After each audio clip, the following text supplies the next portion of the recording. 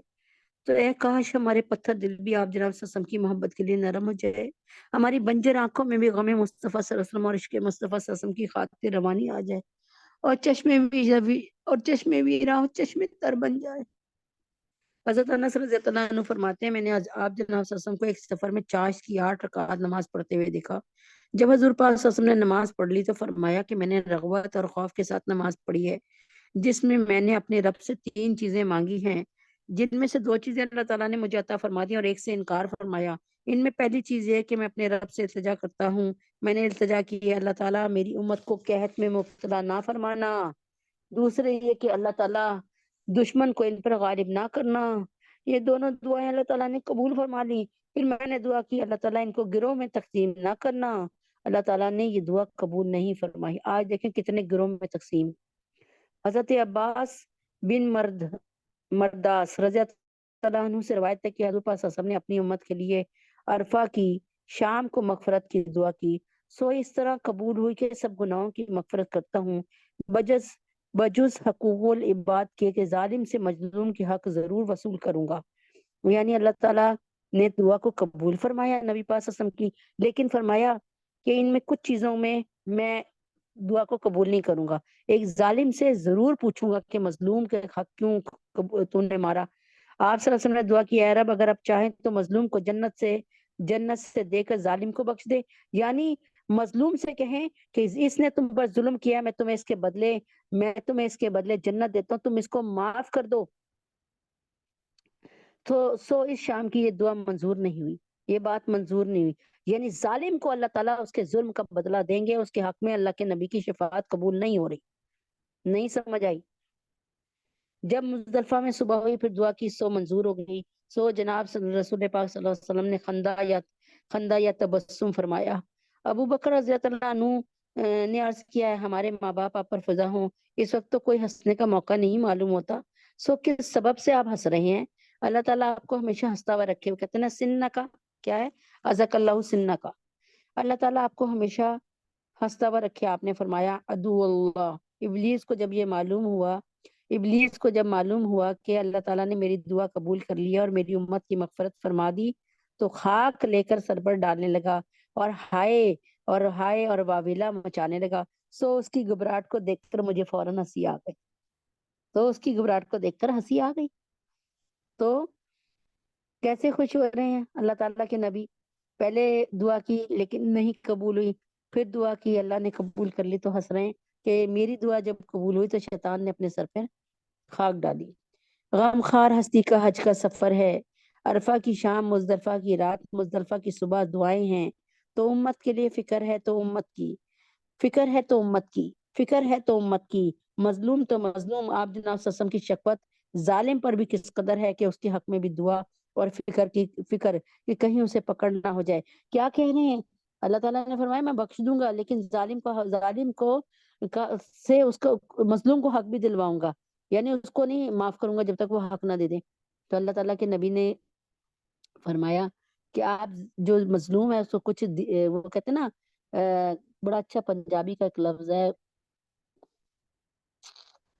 نہیں آ رہا ذہن میں نہیں آ رہا، وہ کہتے ہیں نا کہ کچھ مکا کر لیے، یعنی دے دلا کے معاملہ ٹھنڈا کر لیجئے۔ تو یعنی یہاں پر ایک حدیث کو مطلب ایک واقعے کو بھی بیان کرتی ہوں، لیکن پہلے ہی آپ کو بتا دوں کہ غم خار ہستی کا حج کا سفر ہے، عرفہ کی شام مزدلفہ کی رات مزدلفہ کی صبح دعائیں ہیں، تو امت کے لیے فکر ہے تو امت کی فکر ہے، مظلوم تو مظلوم آپ جناب صلی اللہ علیہ وسلم کی شفقت ظالم پر بھی کس قدر ہے کہ اس کے حق میں بھی دعا اور فکر کہ کہیں اس کی پکڑ نہ ہو جائے۔ یعنی یہاں پہ ہے کہ اللہ تبارک تعالیٰ ایک بندے سے کہیں گے کہ ذرا تو اوپر چہرہ اٹھا، یہ میں نے روایت بتا رہی ہوں یا کوئی ایسے حدیث نہیں ہے، میرے خیال میں یہ روایت ہے کہ اس سے کہیں گے کہ اوپر چہرہ کر، تو وہ جب چہرہ کرے گا اوپر تو اس پر جو ہے جنت کھول دیں گے، اللہ واہ کر دیں گے، وہ جنت میں کھو جائے گا۔ تو اللہ تعالیٰ فرمائیں گے اس سے کہ یہ جو ایک شخص ہے نا تیرے سامنے کھڑا ہے، اس نے تیری جاگیریں لے لی، تیری زمینیں لے لی، تیرے گھر پہ قبضہ کر لیا، تجھے مارا بھی، بتا اب تو اس کا کیا وہ کرتا ہے مطلب حساب کتاب میں، مطلب تیرا کیا فیصلہ ہے؟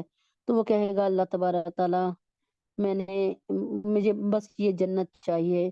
وہ جنت کو دیکھنے لگے گا، وہ کہے گا اللہ تعالیٰ میں نے اس سے اعراض کیا، یعنی میں مجھے نہیں اس کا کچھ پتا، یعنی میں نہیں جانتا، بس مجھے تو جنت نظر آ رہی ہے، میں نے اس کو معاف کر دیا. ٹھیک ہے، اللہ نے اس کو جنت دکھائی اور جنت میں اتنا محف ہو گیا کہ اس کو اپنے اوپر ہونے والا ظلم یاد ہی نہیں رہا. اس کو یہ پتہ نہیں چلا میرے اتنے قلے زمین اس نے کھا لی، میری مکان میرا دکان اس نے کھا لیا. بس وہ ایسا جنت میں محو ہو گیا کہ اللہ تبارک تعالیٰ کے حکم سے اس نے کہا اللہ تعالیٰ میں نے اس کو معاف کر دیا. میں اس جنت کو اگر اللہ تعالیٰ فرمائیں گے جنت میں نے تمہارے نام کر دیا، اللہ تعالیٰ سے وہ کہے گا اللہ تعالیٰ میں نے اس کے بدلے میں اس کو معاف کر دیا. یہ حضرت سیدنا عبداللہ بن عباس رضی اللہ عنہ سے روایت ہے کہ حضور پاک صلی اللہ علیہ وسلم نے فرمایا میں تمہیں پیچھے سے پکڑ کر آگ سے روک رہا ہوں اور کہہ رہا ہوں جہنم سے بچو، جہنم سے بچو، جہنم سے بچو، حدود سے بچو، جہنم کی حدود سے بچو. جب میں فوت ہو جاؤں گا تو حوض پہ تمہارا انتظار کروں گا، جو حوض تک پہنچ گیا وہ کامیاب ہو گیا. حضرت جابر رضی اللہ عنہ سے منقول ہے کہ آپ صلی اللہ علیہ وسلم نے فرمایا میری اور تمہاری مثال اس آدمی کی سی ہے جس نے آگ روشن کی، پھر جب اس آگ میں ٹڈیاں اور پروانے گرنے لگے تو وہ شخص آگ سے ان کو ہٹاتا تھا. بس ایسے ہی میں بھی تم کو تمہاری کمر سے پکڑ کر جہنم کی آگ سے ہٹا رہا ہوں، لیکن تم میرے ہاتھوں سے چھوٹتے چلے جا رہے ہو. حضرت عبداللہ بن عمر رضی اللہ تعالیٰ عنہما سے روایت ہے کہ ہمیں ایک غزوے غزوہ میں تھے کہ لوگ بری طرح بکھر کر محاذ سے پیچھے ہٹ گئے، تو ہم نے کہا اب رسول اللہ صلی اللہ علیہ وسلم کو کیا منہ دکھائیں گے، ہم لوگ جنگ سے بھاگ گئے. تو اس پر آیت نازل ہوئی وَمَن يُوَلِّهِمْ يَوْمَئِذٍ دُبُرَهُ إِلَّا مُتَحَرِّفًا لِقِتَالٍ أَوْ مُتَحَيِّزًا إِلَى فِئَةٍ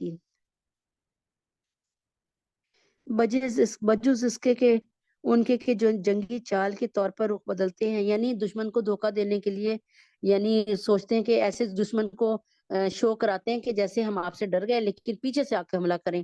اس طرح اس میں تو بھاگ سکتا ہے بندہ دشمن کو پیٹ پیچھے دکھا کر، لیکن اور بزدلی کا مظاہرہ کرے یہ غلط ہے. ہم نے کہا اب مدینے میں چلے جائیں. رسول پاک صلی اللہ علیہ وسلم صبح کی نماز کے لیے باہر تشریف لائے. ہم نے عرض کیا ہم بھاگے ہوئے ہیں. آپ صلی اللہ علیہ وسلم نے فرمایا نہیں بلکہ تم پلٹ کر حملہ کرنے والے ہو. بس ہم قریب ہوئے، ہم نے آپ صلی اللہ علیہ وسلم کا دستے مبارک چوم لیا. آپ صلی اللہ علیہ وسلم نے فرمایا میں ہر مسلمان کی پناہ گاہ ہوں، یعنی ہماری پناہ گاہ ہے ہمارے نبی پاک صلی اللہ علیہ وسلم. پناہ گاہ کیا ہوتی ہے؟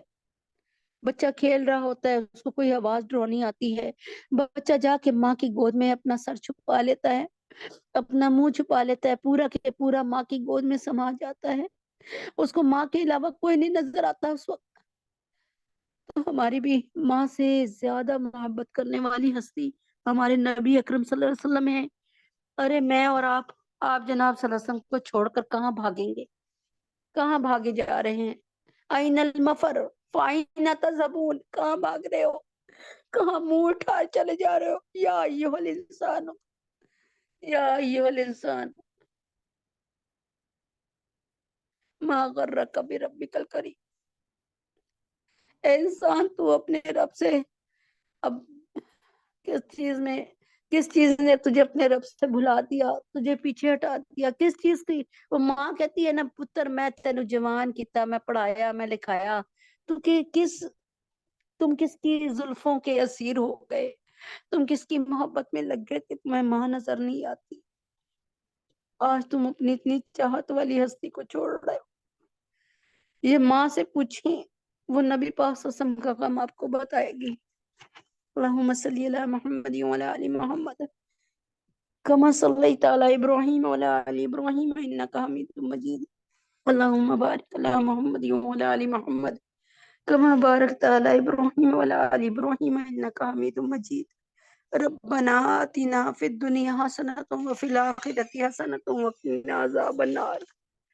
ربنا ظلمنا انفسنا وان لم تغفر لنا وترحمنا لنکونن من الخاسرین.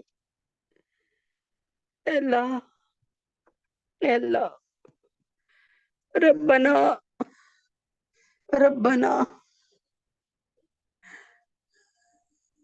ربنا آتنا من لدنك ذرية طيبة ربنا آتنا من لدنك رحمة وهيئ لنا من أمرنا رشدا۔ اے اللہ ہم سب کے گناہوں کو معاف فرما دیجئے، اے اللہ ہم سب کی خطاؤں کو درگزر فرما دیجئے، اے اللہ یہ ہماری تھکی تھکی محنت اللہ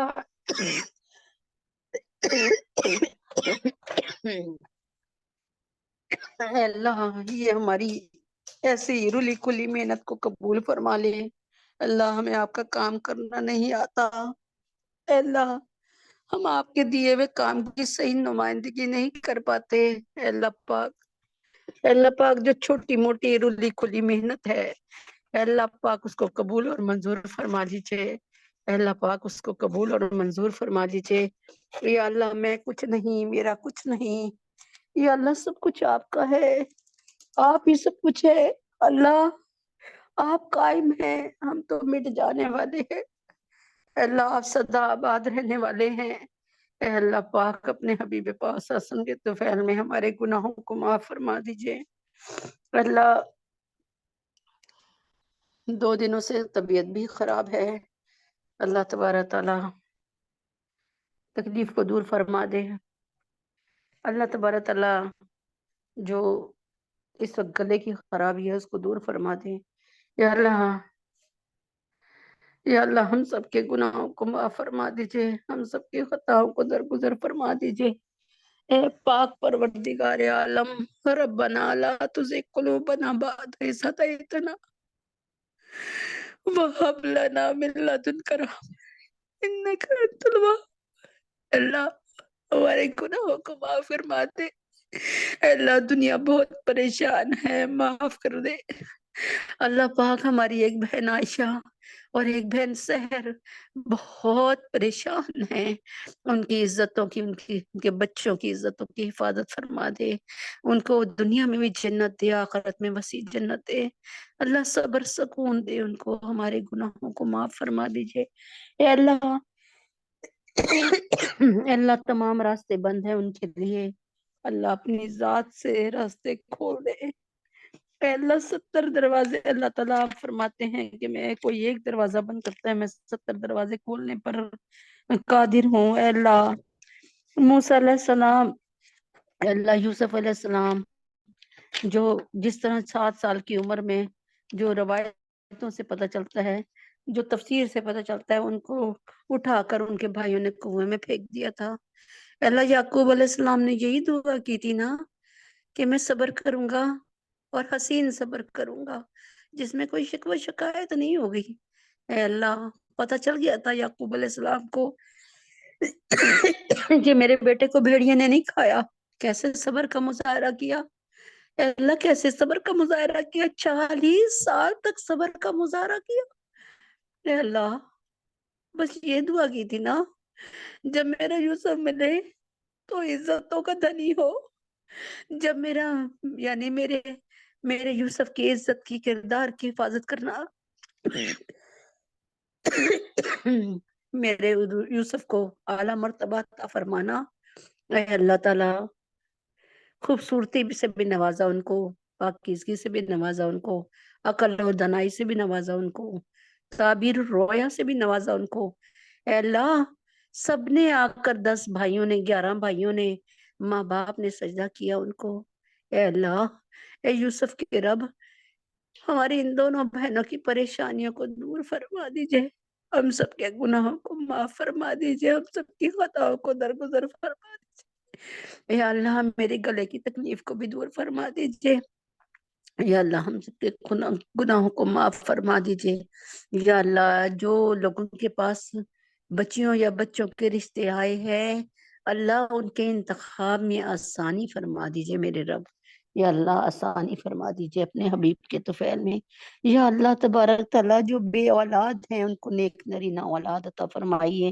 یا اللہ عائشہ کو، سونیا کو، رقیہ باجی، ڈاکٹر انم، اہلیہ محسن، ماری انس اور سنبل کو نیک نرینہ اولاد انتہائی آسانی سے دیجئے، یا اللہ پاک اپنے حبیب کے پاس اسم کے طفیل میں جو حاملہ ہیں یا اللہ تجھے تیرے نبی کا واسطہ ان کے حمل میں آسانی فرما، ان کو انتہائی خیر و خیریت کے ساتھ نیک نرینہ اولاد عطا فرمائیے۔ یا اللہ احمد کو، نعمان کو، نواز صاحب کو بہت ہی بہترین بہترین بہترین روزگار عطا فرما دیجیے۔ یا اللہ علی اعظم شہناز علی عاشق کو، ان کا جو گھر ہے اپنے حبیب کے طفیل میں ان کو اپنا گھر عطا فرما دیجیے۔ یا اللہ پاک اپنے حبیب کے طفیل میں ندیم بھائی کو اور عمیر کو صحت کاملہ عاجلہ مستمر عطا فرما دیجیے۔ یا اللہ تبارک تعالیٰ، یا اللہ تبارک تعالیٰ تمام بیماروں کو اللہم عازب الباس رب الناس وشفی انت شافی لا شفاء الا شفاء کا شفاء لا یغادر سقما۔ اللہ تمام بیماروں کو شفاء کل کاملہ عاجلہ مستمرہ دائمہ نافیہ عطا فرما دیجیے۔ یا اللہ تجھے تیرے نبی کا واسطہ تمام علماء دین، علماء اسلام، یا اللہ مفتی تقی عثمانی کو، مفتی حسن صاحب کو، مولانا فضل الرحیم صاحب کو، یا اللہ پاک اپنے حبیب کے طفیل میں تقی عثمانی صاحب کو، اور اللہ اپنے حبیب پاک صلی اللہ علیہ وسلم کے طفیل میں یا اللہ مولانا، یا اللہ پاک ہمارے پیر ذوالفقار نقشبندی صاحب کو، حضرت جی کو، یا اللہ پاک، یا اللہ پاک جس نے مجھے کہا، یا اللہ پاک نازیہ کو، اندلیب نازیہ اندلیب کو، طلحہ کو، اشفاق صاحب کو، عبداللہ اہلیہ حسین کو، ان کی بہن کو، شادیہ عائشہ معظم نازیہ، جہانگیرہ کو، حمید حسن صاحب کو، نازیہ کو، مومنہ عائشہ، جنید حمزہ سنبل، یا اللہ عنایت کو، عادل کو اللہ صحت کاملہ عاجلہ مستمرہ دائمہ عطا فرما دیجیے۔ یا اللہ پاک ہماری بہن کو اقامہ لگوا دیجیے، ہماری بہن کا اقامہ لگوا دیجیے، آسانی فرما دیجیے۔ یا اللہ پاک جو بیٹیاں گھر میں بیٹھی ہیں ان کے لیے نیک نیک بر نیک در عطا فرما دیجیے۔ یا اللہ پاک امت محمد صلی اللہ علیہ وسلم کی ساری بیٹیوں بیٹوں کے لیے، اور جو بہنیں یہاں بیٹھی ہیں ان کے نکاح کے قابل ہوئی بیٹی اور بیٹوں کے لیے، یا اللہ حفصہ، فاطمہ، جویریہ، ام حبیبہ، صورت سدرہ سبحانہ، حفصہ، سجاد، بینی، شفیفہ، مانور، بنات سرور، سعدیہ نظام، فخر، بنات عبد المتین، مہتاب، ندا، مصباح، آمنہ، عنبر، صدف، ختیجہ، شائستہ، نمرہ، ان کی شادیاں بہترین اور اچھی جگہ پہ جلد فرما دیجیے۔ یا اللہ دین کے دائی رشتے عطا فرما دیجیے۔ یا اللہ انتخاب جو ہم لوگوں نے اپنے بچوں کے لیے کیے ان کو بہترین انتخاب بنا دیجیے۔ اے اللہ پاک ہر انتخاب کے ساتھ بے تحاشا استخارے ہوتے ہیں۔ یا اللہ پاک ہمارا زور صرف استخاروں پہ ہی ہے۔ اللہ ہم دنیا کے مکر و فریب کو نہیں سمجھ سکتے، دنیا بہت مکار ہے، ہم اس کو نہیں سمجھ سکتے۔ یا اللہ پاک تجھے تیرے نبی کا واسطہ ہمارے بچے بچیوں کے لیے آپ انتخاب خود ہی کر دیجئے۔ یا اللہ ہماری عقل ناقص ہے، یا اللہ ہمارا فہم ناقص ہے، یا اللہ ہمیں آتا جاتا کچھ نہیں ہے۔ یا اللہ ہم سامنے کے دھوکے کھا جاتے ہیں، ہم سامنے بیٹھے نظر کا دھوکا کھا جاتے ہیں۔ اللہ ہمیں اپنی نہ ذہانت پہ اعتبار ہے نہ قابلیت پہ اعتبار ہے۔ یا اللہ تجھے تیرے نبی کا واسطہ تو وہی ہے ہمارا، بس اور کوئی نہیں ہے۔ یا اللہ اپنے حبیب پاک صلی اللہ علیہ وسلم کے طفیل میں ہمارے انتخاب کردہ رشتوں کو بہترین رشتہ بنا دیجئے، اور اگر وہ ہمارے حق میں اچھے نہیں ہیں تو جہاں ہمارے حق میں بہتری ہے وہاں سے ہمیں ملا دیجئے، یہاں سے ہٹا کر وہاں ملا دیجئے۔ اللہ ہمارے گناہوں کو معاف فرما دیجئے۔ یا اللہ ہم سب کے خطاؤں کو درگزر فرما دیجئے۔ یا اللہ جو نو مسلم ہو رہے ہیں، نئے نئے مسلمان ہو رہے ہیں، کوئی قادیانی، کوئی ہندو، کوئی عیسائی، یا اللہ ان کو مسلمانوں کو ان کو سمیٹنے کی بہترین سمیٹنے کی توفیق عطا فرما دیجیے۔ یا اللہ ان کو دین پر استقامت عطا فرمائیے۔ اللہ مسلمانوں کو بھی ان کے ساتھ اچھا سلوک روا رکھنے کی توفیق عطا فرمائیے۔ ہم سب کے گناہوں کو معاف فرما دیجیے، ہم سب کی خطاؤں کو درگزر فرما دیجیے۔ مولا کریم آقا عظیم ہم پہ رحم کر دیجیے، مولا کریم آقا عظیم ہم پہ کرم کر دیجیے۔ اے اللہ پاک اگر تو نے ہم سے منہ موڑ لیا تو پھر ہم کس سے جا کر اپنا افسانہ سنائیں، اپنے دکھ کی داستان کس کو سنائیں؟ اللہ آپ نے ہی تو فرمایا کہ مجھ سے کر لیا کرو، اپنے دل کا حال کھولا کر لیا کرو۔ اے اللہ اپنا دل تجھے ہی دکھاتے ہیں، مولا ہمارے دل کی پریشانیوں کو دور فرما دے۔ یا اللہ ہمارے گناہوں کو معاف فرما دیجیے، پاکستان کو کوئی نیک حکمران عطا فرما دیجیے، مسلمانوں کو غلبہ عطا فرما دیجیے، افغانستان میں اللہ ان کو بہترین اسلام میں اور اس میں حکومت چلانے میں خوب ان کی مدد فرما دیجیے. پاکستان کو بچا لیجیے ٹکڑے ٹکڑے ہونے سے. پاکستان کی حفاظت فرما دیجیے. پاکستان کی سرحدوں کی حفاظت فرما دیجیے. پاکستان کے تمام شہریوں کو عقل اور ہدایت عطا فرما دیجیے. پاکستان کو ایک نیا اور بہترین حکمران عطا فرما دیجیے. یا اللہ اس آسمان سے کوئی ایک بندہ بھیج دیجیے جو پوری پاکستان کو لیڈ کر سکے.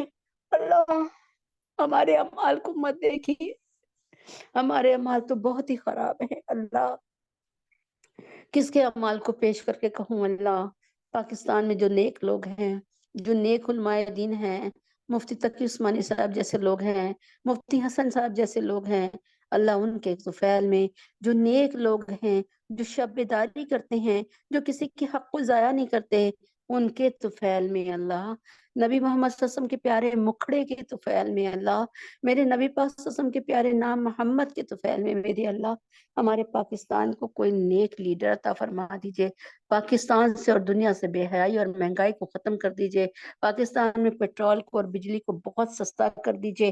یا اللہ پاکستان کی جو گیس کے پوائنٹ ہیں جہاں سے گیس ملتی ہے ان میں برکت عطا فرما دیجئے. اے اللہ غریب غربا کی مشکلوں کو دور فرما دیجئے. اے اللہ تجھے تیرے نبی کا واسطہ، اللہ تجھے تیرے نبی کا واسطہ ہم سب کے گناہوں کو معاف فرما دیجئے، خطاؤں کو درگزر کر دیجئے. کوئی بلوں کی وجہ سے پریشان ہے، کوئی کھانے پینے کی وجہ سے پریشان ہے، یا اللہ کوئی اولاد کی نافرمانیوں سے رو رہا ہے، کوئی شوہر کی حرکتوں سے رو رہا ہے. یا اللہ ہر شخص اپنی ذات میں ایک جہان بنا ہوا ہے. ہمارے گناہوں کو معاف فرما دیجئے، ہماری خطاؤں کو درگزر فرما دیجئے. مولا کوئی ایک کام ایسا کروا دیجئے جو ہمیں جہنم کی حدود سے ہٹا کے جنت کی حدود میں داخل کر دے. اے اللہ ہمیں جنت کا نصیحت عطا فرمائیے. اے اللہ ہمیں جنت کا ویزا عطا فرمائیے. ہمیں نہیں بھی دینا تو دے دیجئے. اللہ آپ نے اپنے قرآن میں فرمایا وَأَمَّا السَّائِلَ فَلَا تَنْهَرْ، سائلوں کو ڈانٹ ڈپٹ کے نہیں بھیجنا. اللہ اگر آپ نے سائل کو خالی ہاتھ بھیج دیا تو یہ آپ کی سنت تو نہیں ہے. آپ کی سنت تو دے دلا کے رخصت کرنے کی ہے. تو ہمارے بچوں کو ہدایت عطا فرما دیجئے، ہمارے بچوں پہ کرم کر دیجئے، ہمارے حرمین شریفین پر رحم فرما دیجئے، ہمارے حرمین شریفین کو قیامت کی صبح تک قائم رکھیے. یا اللہ تمام دشمنان اسلام، دشمنان دین، ان کی قسمت میں ہدایت ہے تو ہدایت دیجئے، ورنہ غداران پاکستان اور دشمنان اسلام، دشمنان پاکستان، ان کو چن چن کر جہنم واصل فرمائیے. یا اللہ ہمارے ملک میں صحابہ کی بے حرمتی ہو رہی ہے. اللہ جو ہمارے صحابہ پر تبرہ کرے یا ان کی بے حرمتی کرے، اللہ ان کو اسی وقت جیسے آپ نے حضرت مریم علیہ السلام کو جس نے برا کہا اس کی لکنت چھین لی، جس نے آپ پر ہاتھ اٹھانے کی کوشش کی اس کے ہاتھ کو اللہ اپنے فوری زدہ کیا. اللہ اسی طریقے سے جو ہمارے نبی پر یا ہمارے اللہ پر یا ہمارے صحابہ پر کیچڑ اٹھا لے، اللہ اس کا جواب آپ کی طرف سے آئے اور انتہائی اللہ تبارک تعالیٰ انتہائی جلد آئے. ہم سب کے گناہوں کو معاف فرمائیے، ہم سب کی خطاؤں کو درگزر فرمائیے. مولا کریم آقا عظیم ہمیں معاف فرما دیجئے، ہمیں معاف فرما دیجئے، ہمیں معاف فرما دیجئے. ہمارے اس کام میں برکت عطا فرمائیے. ہمارے مامنین جو اس کام میں دن اور رات لگے ہوئے ہیں ان کو اپنی شان کے مطابق جزائے خیر عطا فرمائیے. وصلی اللہ تعالی علی خیر خلقہ محمد وعلی آلہ واصحابہ اجمعین برحمتک یا ارحم الراحمین. سبحان ربک رب العزت عما یصفون وسلام علی المرسلین والحمد للہ رب العالمین. السلام علیکم ورحمۃ اللہ وبرکاتہ. ٹائم ذرا چینج ہو گیا، باقی پابندی کیجیے. السلام علیکم ورحمۃ اللہ وبرکاتہ.